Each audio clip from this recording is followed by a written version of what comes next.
제가 감사한 것은 저희 선조 쪽부터 그리스도 예수를 주로 받아들인 신앙 가정에서 제가 출생을 해서 신앙적 부정의 속에서 어려서부터 자랐습니다. 근데 제 의사는 물어보지도 않고 우리 부모님이 첫 자식이니까 하나님께 바치겠다. 그리고 저를 주의 종 목사로 하나님 앞에 드릴 테니까 하나님 앞으로 훌륭한 목사로 키워주십시오라고 소원을 했더라고요. 그래서 저는 목사가 돼야 되는 운명으로 태어난 줄 알고 자랐습니다. 물론 사범대학이나 고려대 들어가서 선생님 돼볼까 하는 생각도 있었지만 결국은 이제 만나는 사람마다 하나님의 큰 종이 되라고 이렇게 권해주고 좋은 목사가 되라는 그런 권면을 많이 받으면서 자랐습니다. 고등학교 1학년 때부터 교회학교를 설교를 했고 고등학교 3학년 때는 수요 예배 때 장년 예배 설교를 제가 한 적이 있습니다. 시골 교회가 한 8, 90명 모이는 교회였는데 시골 교회는 저녁 예배도 숫자가 안 줄어요. 주일날 예배나 그 당시만 해도 많은 사람 앞에서 고3짜리가 설교를 했다고요. 설교 일찍 했습니까? 늦게 했습니까? 또 그러면 은혜를 받았대 사람들이. 은혜를 받았다. 그러면서 그런 환경 속에서 제가 고등학교를 졸업하면서 신학교 원서를 냈고 신학 공부를 시작했습니다. 여러분들이 저를 위해서 기도해 주면 앞으로 큰 종이 되시라고, 큰 종이 되실 것이라고 기도해 주겠다고 이런 얘기를 제가 많이 들었습니다. 그래서 저는 큰 종이 되어야 된다는 그런 부담감 속에서 그런 소망을 가지고 살았습니다. 일찍 결혼을 해서 결혼하던 해에 하나님 앞에 기도하기를 하나님 어느 교회든지 저를 청하는 교회가 있으면 가서 열심히 주의 사역을 감당하겠습니다. 기도했더니 충남 홍성에 있는 홍성읍 변두리의 소양리라는 교회가 소양교회에서 저를 처음 청빙을 했습니다. 그때 24살 때인데 목사가 없는 교회 담임교육자로 부임을 해서 하나님 저를 큰 종으로 사용해 주옵소서. 성도들이 구름대같이 몰려오는 교회를 목회하게 하옵소서. 벌떼처럼 교인들이 모여들게 하시옵소서. 난 이런 기도를 했습니다. 하나님 볼 때는 참 철딱서리 없다 싶었을 것 같아요. 황당한 기도를 사람이 하는구나. 근데 그 당시는 목회자들이 다 그런 기도를 했어요.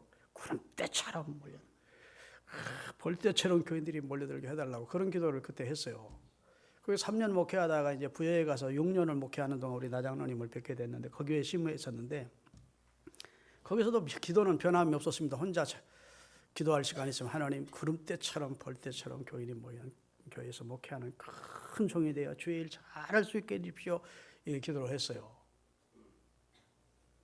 그런데 마침 서울에서 교회를 개척할 수 있는 기회가 온 겁니다. 우리 이장로님이 나장로님이 먼저 올라가서 서울 개척할 수 있는 기회가 온 거예요. 아하, 하나님이 내 기도를 들으시고 이제 사람 많은 서울로 보내서 구름대같이 벌떼같이 모여드는 그런 큰 종을 만드시려나 보다. 그리고 이제 서울로 올라왔는데 구름대커녕 이리저리 교회만 옮겨다니면서 나그네 생활을 했습니다. 그래도 기도는 구름대처럼 벌떼처럼 교인들이 많이 모이게 해달라고 큰 종이 되게 해달라고 그런 기도는 늘 했지요. 그런데 이제 오늘 제가 그런 기도하는 중에 뭐 하나님의 응답이 없으니까 큰 종 매겨들어 주겠다는 확신도 없고 그런 능력도 내게 나타나지 않고 그런데 오늘 본문이 제게 은혜가 된 겁니다. 아하, 하나님 나라에는 조영기 목사님처럼 크게 목회했다고 거기에 매달 주지도 않고 수만 평의 건평 예배당을 지었다고 하나님이 상 주는 것도 아니고 그런 종목은 천국에 없다. 천국 올림픽에는 그런 종목은 없다. 감동이 아멘. 성경 어디에 큰 목회하면 면류관을 주겠다. 의회 면류관, 상급 면류관 뭐 주겠다는 말씀이 있어야죠. 큰 예배당을 짓고 유명한 목사가 되면 내가 상 주겠다는 말씀은 성경 아무리 찾아봐도 없는데 내가 황당한 기도만 계속했더라고. 여기 보면 엽전 2랩던 작은 돈을 주님을 사랑하는 마음으로 하나님을 사랑하는 마음으로 그날 헌금을 했는데 그걸 지켜보고 계신 심판관 되시는 주님이 오늘 제일 최고의 메달을 딴 사람은 이 여인이다. 하나님의 나라는 큰 교회 이렇게 하는 종목은 없고, 많은 교인들 모이는 교회에도 상 준다는 그런 종목은 없고, 주님을 사랑하는 사람에게 상 주시는구나. 이제 깨달아진 겁니다. 할렐루야. 주님을 얼마나 사랑하는지, 주님께서 사랑하는 마음으로 성도들을 사랑하면 거기에는 상을 주시는구나. 그게 싶어서 그때부터는 그런 황당하게 그지없는 그런 웃기는 기도는 딱 안 하기 시작한 거예요. 구름대처럼 몰려와 내가 감당할 능력도 없고, 잘 생각해 보니까 그런 은사가 내게 있는 것도 아닌데, 하나님이 올 때는 황당한 기도 철없이 지고, 김철중 목사 지고 철없이 지고 황당한 기도를 한 거예요. 얼마의 성도를 맡겨주시든지 주님을 사랑하는 마음으로 성도 사랑하고, 주님을 사랑하는 마음으로 목양하고, 주님을 사랑하는 마음으로 설교하고, 할렐루야. 주님을 사랑하는 마음으로 진솔하게 최선을 다하면 하나님이 얼마의 성도를 맡겨주시든지 내가 최선을 다해서 돌보고 사랑하고 관심 가지고 그러면서 목양하는 것이 하나님이 기뻐할 것이고, 거기에는 메달이 있겠구나. 아멘. 큰 교회, 많은 교회에 모이려면 벌써 이 조영기 목사를 따라잡을 수가 없으니까, 당시로서는. 충영교회 김창인 목사님 같은 예배당을 질 수 있는 내게는, 그럼 이미 그분은 메달을 타야 되는 입장이니까. 그런데 감사하게도 주님을 사랑하는 자에게는 다 메달을 주시게 돼요. 여러분, 이 세상 올림픽은 한 종목의 금메달이 하나입니다. 그런데 하나님의 나라 올림픽, 하나님을 사랑하는 그런 만연으로 받는 올림픽은 모두 다 메달리스트가 될 수 있대요. 디모데후서 4장 7, 8절에 나오는 말씀입니다. 같이 한번 읽어보십시다. 전제와 같이 내가 벌써 부어지고 나의 떠날 기약이 가까웠도다. 내가 선한 싸움을 싸우고 나의 달려갈 길을 마치고 믿음을 지켰으니 이제 후로는 나를 위하여 의의 면류관이 예비되었으므로 주 곧 의로우신 재판장이 그날에 내게 주실 것이며, 거기서부터 중요합니다. 내게만 아니라 주님을 사랑하면서 주의 나타나심을 사모하는 모든 자에게 다 면류관을 주실 것입니다. 내가 쓸데없이 구름대같이 벌떼같이 감당도 못할 거면서 쓸데없는 기도를 했구나. 적든 많든 하나님이 내게 맡겨주신 양머리를 사랑하고 은혜와 사랑으로 돌보고, 하나님 말씀 잘 준비해서 양떼를 살찌게 먹이고, 할렐루야, 어려운 성도들 돌보아주고 세워주고 쓰러진 성도 일으켜주고, 그것이 하나님을 사랑하는 것인데 내가 무슨 허황되게 황당한 기도만 드렸었구나. 그 이후로는 절대로 구름대같이 성도들 모여달라고 기도하는 소리 들어보셨습니까, 여러분? 우리 교회 개척 초기는 종종 기도하면서 그런 기도를 해서, 개척 초기 때 나온 분들은 그런 기도를 들었을지 모르지만 그 기도가 싹 사라졌어요. 아멘. 성도 한 사람 한 사람, 주님이 보내주신 성도들을 주님의 마음으로 사랑하는 것이 주님을 사랑하는 것이고, 그 종목에는 나도 메달을 받을 수 있어야 되겠다, 이런 생각을 한 것입니다. 교인 중에 돌봐줘야 될 성도가 없는지를 살피고 위로하고 격려해주고, 물질적으로 어려움을 겪는 성도 있으면 어떻게 하든지 도와주려고 하다가, 박봉이지만 그 가운데 조금씩 떠서라도 지도해주고 봉투를 소주머니에 넣어주고, 그러면서 목양을 해왔습니다. 여러분 보실 때에는 김철중 목사가 마음에 안 들지 모르지만 저는 그런 정신으로 목회를 지금까지 해왔어요. 인정해 주든 안 하든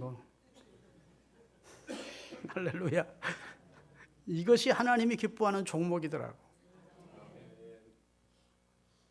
아멘. 여기 가난한 과부가 세상에서는 미미한 존재이지만 주님이 그 여인을 최고라고 하지 않았습니까?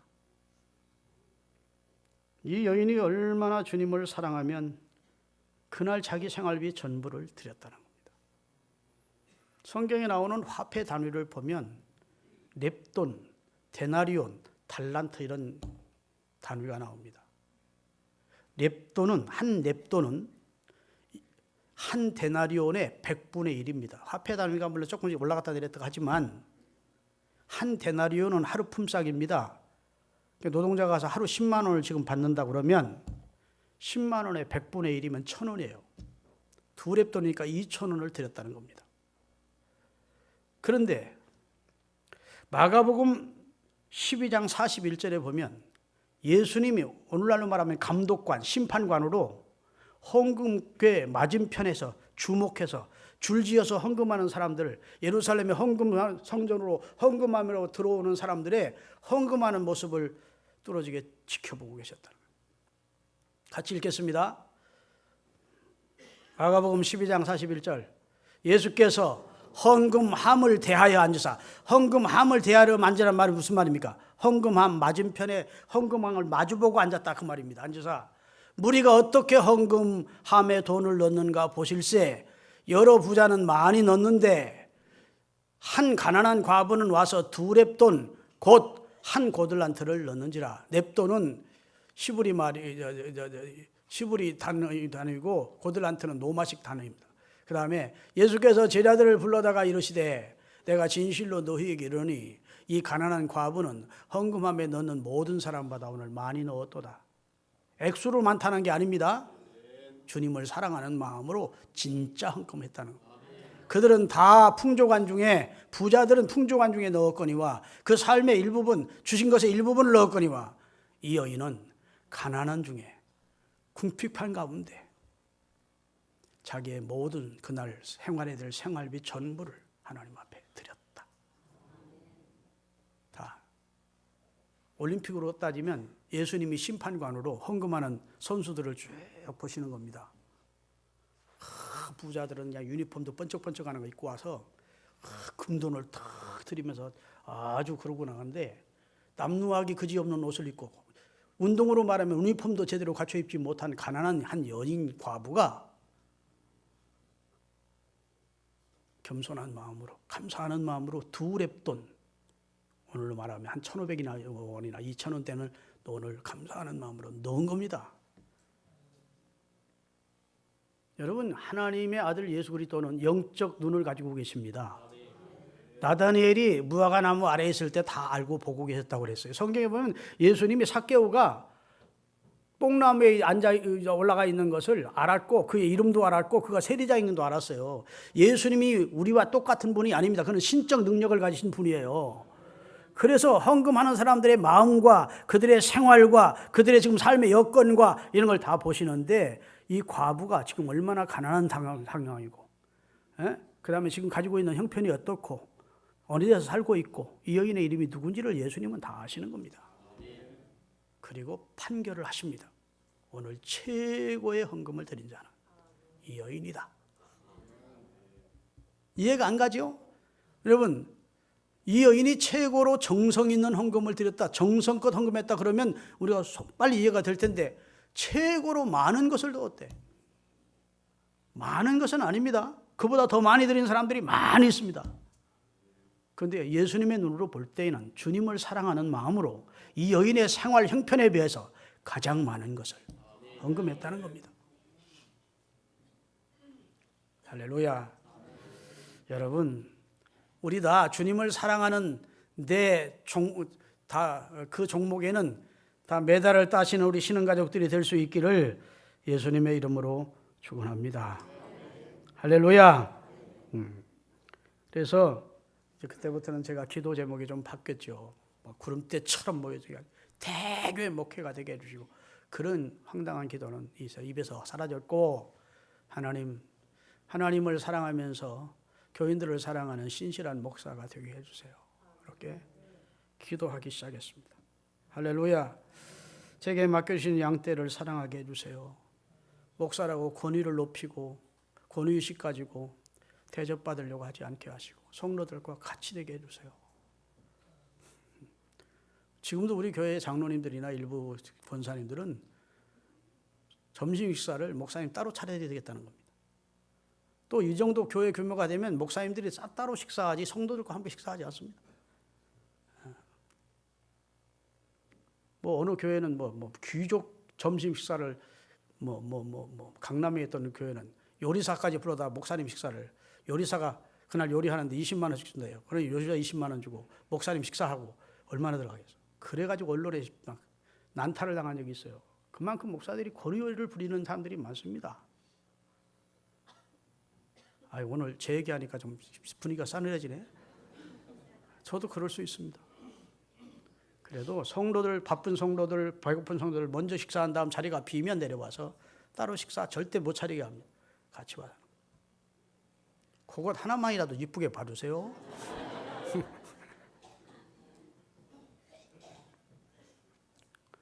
거짓 없이 진솔된 목회자가 되자. 주님을 진실하게 사랑하는 것이 내 삶의 목표이고 목회의 방향이다. 그렇게 정하고 목양을 해왔습니다. 우리는 모두 하나님이 주신 한 기간을 살다가 하나님 앞에 다 서게 될 것입니다. 그때 주님을 사랑했다는 메달을 받을 수 있기를 바랍니다. 바울에게만 아니라 바울처럼 주님 사랑하고 주님의 재림을 소망하며 사는 사람은 다 주겠대. 다 주시겠다고 말씀하셨어요. 할렐루야. 내가 정말 나를 진실되게 사랑하느냐고 주님이 우리가 주님 앞에 설 때 물으실 것입니다. 그 종목에서는 낙오자가 되지 않기를 바랍니다. 그 종목의 메달은 다 받을 수 있는 우리 신흥교회 성도들이 되시기를 예수님의 이름으로 축원합니다. 기독교는 사랑의 종교입니다. 사랑하는 종교가 아니라 하나님은 사랑 자체래요. 하나님은 사랑이시라. 할렐루야. 하나님에게서 사랑을 빼면 그분은 하나님이 아니십니다. 그만큼 하나님은 사랑으로 사랑 덩어리세요. 여러분, 우리를 사랑의 눈으로 바라보시고 사랑의 발걸음으로 다가오시고 사랑의 손길로 어루만지시고 마음을 다해서 사랑하는 마음으로 안아주시는 분이 하나님. 내가 이 설교 준비하면서 내가 우리 손주들을 대하는 마음이구나. 내가 손주들을 사랑의 마음으로 바라봅니다. 사랑의 눈으로 봐. 얼마나 사랑스러운지 모르겠어. 그 아이에게 다가가는 건 사랑의 발걸음으로 다가가. 그 아이에게 닿는 손길은 사랑의 손길이요. 어루만져. 그 아이를 안는 건 사랑의 마음으로 왔습니다. 근데 하나님이 그러신대, 우리를. 나 정도가 아니래요. 당신의 독생자 하나밖에 없는 너를 사랑하셔서 희생의 제물로 내주셨대. 할렐루야. 사랑은 관심에서부터 시작이 되는 거예요. 하나님이 우리를 그렇게 사랑하셨고 독생자를 주셨고 그를 통해서 우리를 구원하셨노라고 말씀하고 있습니다. 할렐루야. 사랑하는 여러분, 헌신 없이 상급이 없고 순종 없이 축복이 없습니다. 주님을 사랑하는 마음 없는 신앙생활은 껍데기입니다. 여러분 스스로에게 자문자답해 보십시오. 내가 정말 주님을 지금 사랑하고 있는가? 껍데기만 남아있는 형식뿐인 신앙인가? 내 속에 주님을 사랑하는 마음은 이미 피폐되어 갈라진 가뭄에 갈라진 바닥처럼 눈바닥처럼 그렇게 황폐해지는 않은가? 여러분 예배소 교인들은 주님을 사랑했습니다. 주님이 기뻐하는 믿음을 가진 성도들이었습니다. 세월이 가자 그들에게서 주님을 사랑하는 마음이 점점 식었습니다. 예배소서 2장 4절 5절입니다. 한번 띄우겠습니다. 요한계시록 2장 4절 5절. 그러나 너를 책망할 것이 있나니 너희가 처음 가졌던 사랑을 버렸느니라. 책망입니다. 내가 얼마나 처음 예수 믿을 때 나 사랑했냐. 예수님 하는 말이요. 근데 그 사랑이 다 어디 갔어? 그러면 어디서 떨어졌는지를 생각하고 회개하여 처음 사랑의 행위를 가지라.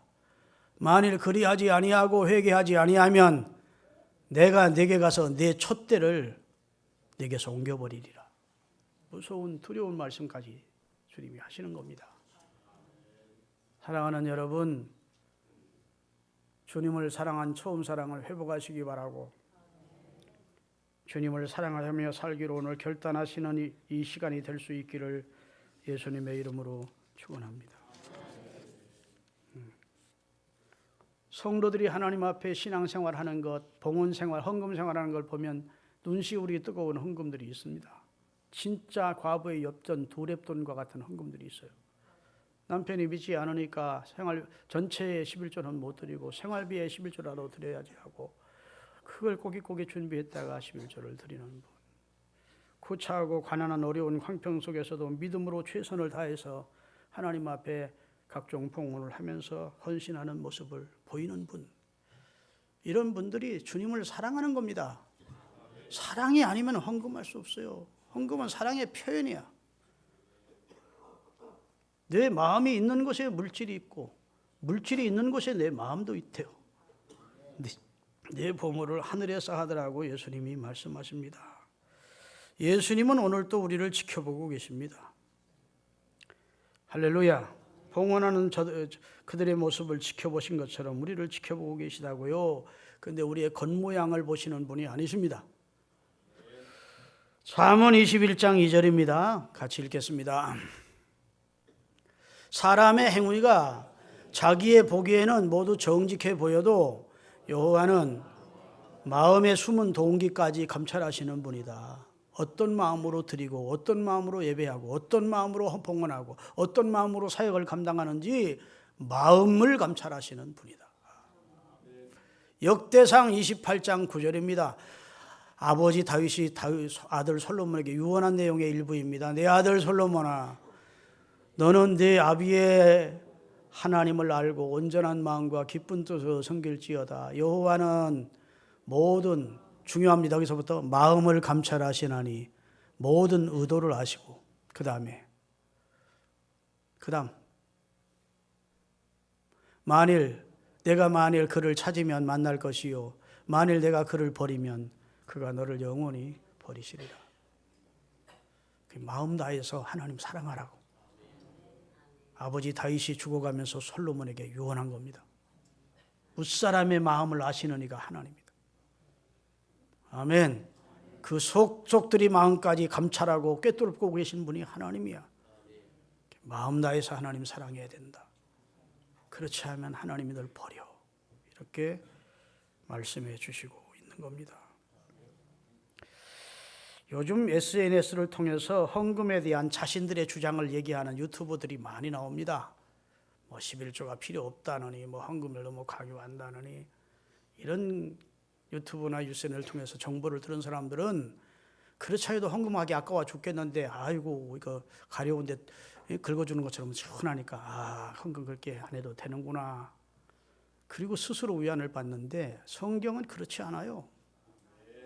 천 사람이 천말하고 만 사람이 만말해도 주님이 하신 말씀이 진리이고 주님이 하신 말씀이 사실인 겁니다.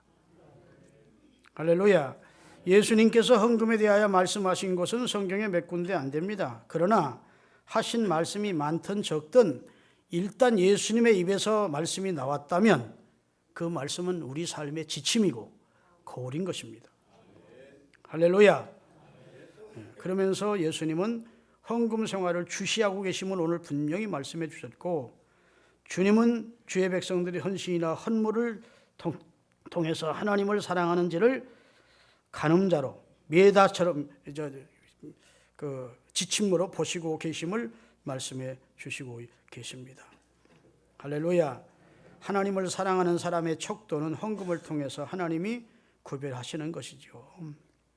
여러분, 헌금 속에는 정성과 하나님을 사랑하는 마음이 담겨지게 돼 있기 때문인 줄로 믿습니다. 우리나라의 유명한 목사님 가운데 지금은 소천을 하셨지만 이중표 목사님이라는 분이 계셨습니다. 기장측 목사님인데 기장측 신학보다는 참 성령 충만한 목회를 해서 영풍회라고 하는 조직을 만들어서 기장교회를 성령운동을 일으켰던 훌륭한 목사님입니다. 그분이 별세 목회를 하셨는데 그분이 간증하는데 그분은 매년 이 양수리 수양관에서 목회자 세미나를 하신 분입니다. 그분이 직접 주관해서 여러 강사들을 청해다가 그래서 대한민국의 수많은 목회자들이 양수리 수양관에 모여서 한때 은혜를 받았었습니다. 그분이 목회하는 나도 참석했었는데 그분이 강사가 돼서 이런 얘기를 하는 걸 들었어요. 나는 개목사였습니다. 그러더라고요. 개목사. 그게 무슨 소린가 했어. 그랬더니 그분이 시골서 목회를 할 때 사모님이 친정에 갔다가 개 한 마리를 데려왔답니다. 강아지 한 마리를 데려왔는데 강아지가 몸집은 작은데 얼마나 영특한지 영국산 강아지인데 그렇게 예쁘고 주인을 그렇게 따르고 사랑받게 하더라는 겁니다. 그래서 이름을 해피라고 지어놓고 하여튼 눈곱이 뜯긴다든지 눈이 충혈된다 싶으면 막 수의과 병원에 막 데리고 가고 그 다음에 입맛이 떨어져 밥을 잘 안 먹어가지고 소고기 사다가 끓여주고 그러면서 기도해도 결혼하고 나서 수년 동안 자식이 없다가 그 개를 기르니까 너무너무 그게 사랑스러워서 온 정성을 다하고 온 사랑을 그 개에게 다 쏟았답니다. 그러니까 기도를 하는 시간에도 개가 어른어른하고 잘 있나 싶고 하루는 철야기도 금요예배 마치고 철야기도 깊이 기도를 하는데 하나님께서 너는 개 목사다 그러세요. 그래서 주여 무슨 말씀이십니까? 깊이 기도하는 분들은 영적으로 영음을 듣거든요. 그게 무슨 말씀이십니까? 했더니 네가 해피를 사랑하는 만큼 내 교인들을 내가 네게 맡겨준 교인들을 사랑하느냐? 네가 교인들이 아프다 그래서 약국에 가서 약을 줘온 적이 있느냐? 어려움을 당하면서 체계로 끊이를 먹지 못하는 교인들을 실때 네가 갈비탕 한 번을 사준 적이 있느냐? 너 나 사랑한다 하면서 개를 사랑하는 것만큼 너 나를 사랑하지 못하니 너는 개 목사야. 그러고 주님이 사라지더래. 눈물 콧물 흘리고서 개를 다시 친정 장모 처가댁으로 보내고 목회에 전념하게 됐다는 그런 얘기를 해서 우리 다 웃기도 하고 울기도 했습니다. 하나님 우리들이 다 하나님 사랑하는 거 외에 딴 거 사랑하고 있습니다 하고 우리 목회자들이 다 울면서 회개를 했던 기억이 납니다. 여러분 우리 주님 사랑해야 되는데 주님 외에 다른 것을 너무 사랑하잖아. 오늘 주님 사랑하기로 다짐하십시오. 주님보다 고마운 분이 어디 있냐고요. 생명을 버려 날 구원해 주었는데 영멸할 수밖에 없는 나를 영생의 백성 만들어 주셨는데 하늘 보좌를 버리시고 죽기까지 하나님의 뜻에 복종해서 우리를 구원해 주셨는데 그분만큼 고마운 분이 어디 있느냐고. 그런데 그분이 육으로 계신 물질로 계신 분이 아니고 지금 육으로는 안 보이니까 그분에 대한 사랑이 그냥 기도할 때 성령 충만 받을 때만 막 끌어오르지 그 다음부터는 눈에 보이는 대로 막 따라다니는 거예요. 세상 거 사랑하고. 오늘 정신 차리십시다. 주님을 사랑하기로 마음에 다짐하시고 주님을 사랑할 수 있는 마음 달라고 기도하셔야 돼요. 열매 중에 최고의 열매가 성령의 열매 중에 첫 번째 열매가 사랑과 희락과 이렇게 나옵니다. 사랑이 최고. 은사 중에 최고의 은사가 사랑이래. 너희는 더욱 큰 은사를 사모하라. 고린도서 12장 마지막 절에 그래놓고 사랑은 이렇게 나옵니다. 사랑은. 그리고 믿음과 소망과 사랑 중에 그 중에 제일은 사랑이라. 할렐루야. 여러분 주님을 사랑하시는 그런 성도로 여러분이 오늘 변화되실 수 있기를 예수님의 이름으로 축원합니다. 내 사랑하는 그 이름 다 같이 예수 복된 예수 내 귀에 음악 같도다 예수 복된 예수 귀하다 그의 이름 갈보리 산의 어린 양 귀한 생명 버리셨네 예수 복된 예수 최고의 이름 예수 너무 고마운 이름 예수 너무 내게 은혜를 크게 주신 분 그 이름 예수 그 예수님 사랑하십시오. 요한복음 21장 15절에서부터 17절까지 한번 읽어보겠습니다. 다 같이 읽겠습니다. 그래서 시몬 베드로에게 이르시되 요한의 아들 시몬아 내가 이 사람들보다 나를 더 사랑하느냐 하시니 이르되 주님 그러하나이다. 내가 주님을 사랑하는 줄 주님께서 아시지 않습니까? 이르시되 내 어린 양을 먹이라 하시고, 또 두 번째 이르시되 요한의 아들 시몬아 내가 나를 사랑하느냐 하시니, 이르되 주님 그러하나이다. 내가 주님을 사랑하는 줄 주님께서 아시나이다. 이르시되 내 양을 치라 하시고, 세 번째 이르시되 요한의 아들 시몬아 내가 나를 사랑하느냐 하시니, 주께서 세 번째 나를 사랑하느냐 하심으로 베드로가 근심하여 이르되 주님 모든 것을 아시오매 내가 주님을 사랑하는 줄을 주님께서 아시나이다. 예수께서 이르시되 내 양을 먹여라. 부활하신 우리 예수님께서 디베레 바닷가에 가서 다시 물고기를 잡고 있는 6명의 제자들을 찾아오셨습니다. 모닥불을 피워놓고 조반을 준비하시고 이제들이 잡게 되는 물고기를 구워주시면서 조반을 먹으면서 묻습니다. 수제자인 베드로를 향해서, 옛날 베드로라는 이름을 받기 전 그의 이름이 시몬이었어요. 옛날 이름을 부릅니다. 요한의 아들 시몬아 네가 나를 사랑하느냐 이렇게 물었어요. 주님이 요한을 만나서 요한의 아들 시몬을 만나 베드로를 만나서 너 그럴 수 있냐? 너 나를 모른다고 저주까지 하면서 부인해? 너 그럴 수 있어? 그런 거 묻지 않습니다. 너 아직도 나를 믿냐? 하나님의 아들이시고 그리스도라고? 그거 묻지 않습니다. 오직 한 가지, 사랑을 물었어요. 내가 나 사랑하냐? 아멘. 주님을 사랑하는 마음이 없으면 사명 감당할 수 없기 때문에. 믿습니까? 주님을 사랑하는 마음 가지고 주님의 교회를 맡아야 되기 때문에. 사랑하는 마음이 있어야 순교도 가능하기 때문에. 주는 그리스도시요 살아계신 하나님의 아들이라고 믿어놓고도 환경이 위태로우니까, 상황이 불리하니까 예수를 부인했다고요. 믿음만 가지고는 순교까지 할 수 없어.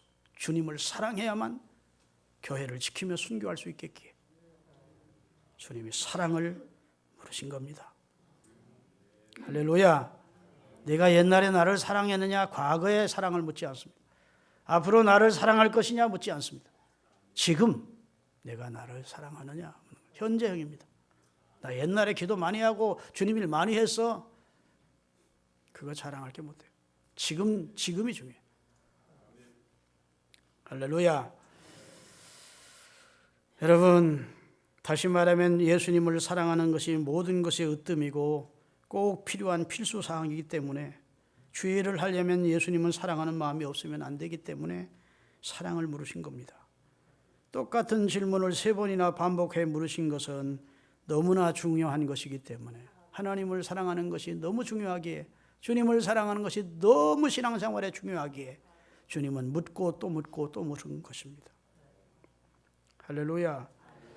사랑하는 여러분, 예수님이 이 시간 우리에게 나타나서 못자국 난 손으로 내 손을 어루만지면서 부드러운 음성으로 아무개야 너 정말 나 사랑하냐? 이렇게 물으시고 계시다면 여러분은 어떻게 대답하겠어요? 옛날에는 좀 사랑했었는데 지금은 그런 마음이 많이 없습니다. 이렇게 대답할 분들이 여기 대부분일 것 같아요. 주님 옛날보다는 지금 주님을 더 사랑합니다. 이렇게 대답하실 수 있기를 바라고, 지금까지 주님을 사랑하는 마음이 피폐해 있었는데 오늘부터는 주님을 사랑하며 살기로 다짐하겠습니다. 성령님 도와주십시오. 주님 저를 좀 도와주십시오. 세상에 마음 뺏기지 않고 주님께 마음 두고 살 수 있도록 저를 붙들어 주십시오.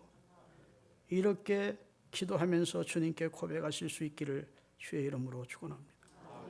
너 나 정말 사랑하냐? 얼마나 우리 마음 깊은 곳을 울리는 질문입니까? 너 정말 나 사랑해? 나를 위해 고난받으시고 나를 위해 십자가의 고통을 감수하시며 보혈을 흘려주신 후에 내게 묻는 거요. 너 정말 나 사랑하냐?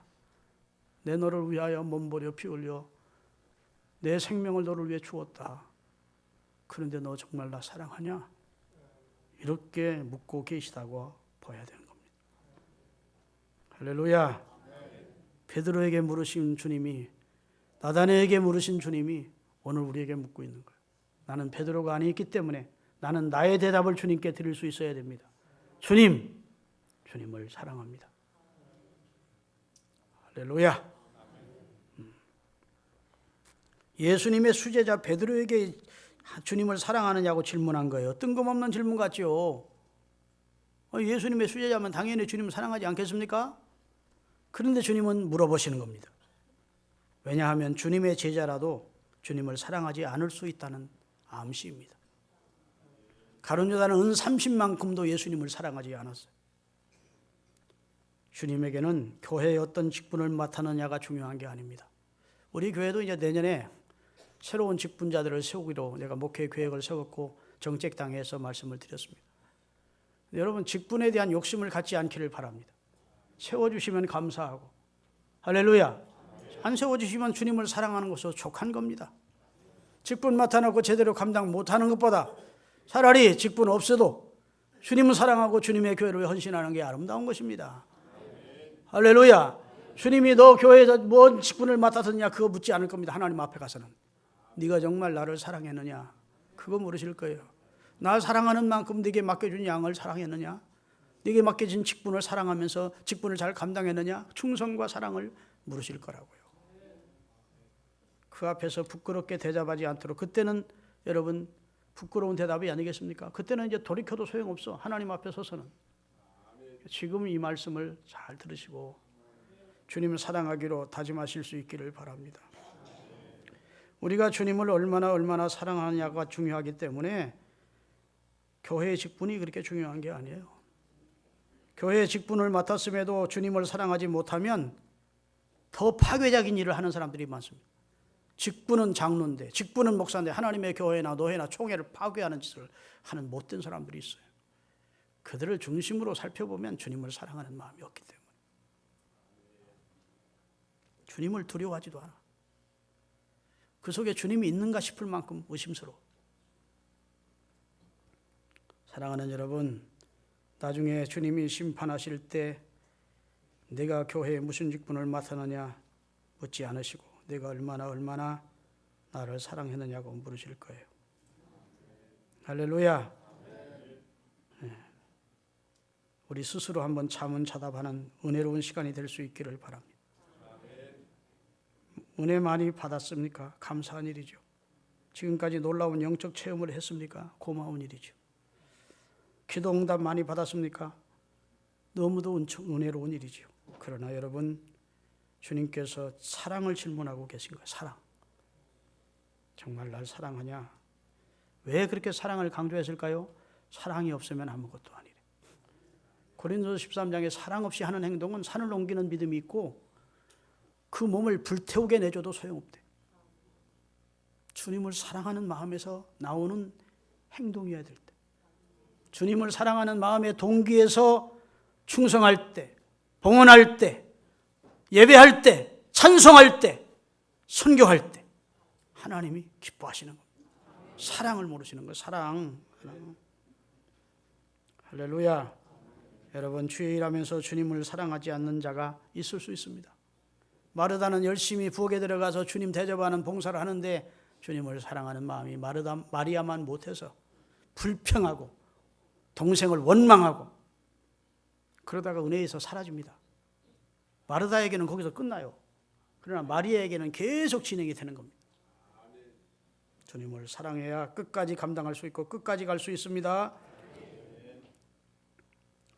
주님에 대한 사랑을 고백하는 베드로에게 예수님은 말씀하십니다. 내 어린 양을 먹여달라. 내 양을 쳐달라. 내 양을 먹여달라. 어린 양, 그리고 쳐달라는 겁니다. 먹이고 쳐는 일을 해달라. 목회를 잘해달라. 아멘. 주님을 사랑하면 주님 갈비탕 사드릴 수 없고 주님 업어드릴 수 없고 주님 인류 요리집에 데려가서 대접해 드릴 수도 없고 주님은 육체로 계신 분이 아니니까 네가 정말 나를 사랑한다면 내가 네게 맡긴 약물이들을, 내가 네게 맡긴 직분을 잘 감당해 달라는 것이 예수님의 부탁이에요. 할렐루야. 제가 언젠가 말씀드렸지만 제가 성지순례를 지금부터 한 27, 8년 전에 성지순례를 갔습니다. 이스라엘을. 그런데 예수님이 시몬 베드로에게 너 나 정말 사랑하느냐 물었던 갈릴리 바다 앞에 언덕에서 우리가 성지순례 간 목사님들이 잠깐 예배를 드렸습니다. 그런데 그 예배 중에 제 속에서 갈릴리 바닷가에서 주님은 시몬에게 물으셨네. 사랑하는 시몬아, 넌 날 사랑하느냐? 오 주님, 당신만이 아십니다. 이 찬송이 자꾸 콧노래처럼 흥얼거려지기 시작하더니 바로 그 말씀을 하셨던 현장이라고 하는 이 사실 앞에 오늘 주님이 내게 묻는다고 생각이 드는 거예요. 갈릴리 바닷가에서 오늘 주님이 내게도 물으시네. 사랑하는 철중아, 넌 날 사랑하느냐? 오 주님, 당신만이 아십니다. 나를 돌이켜보니까 주님을 사랑하는 마음이 너무 메말라 있더라고. 그래서 울었습니다. 창피해서 화장실 간다 하고서 화장실에 가서 통곡했습니다.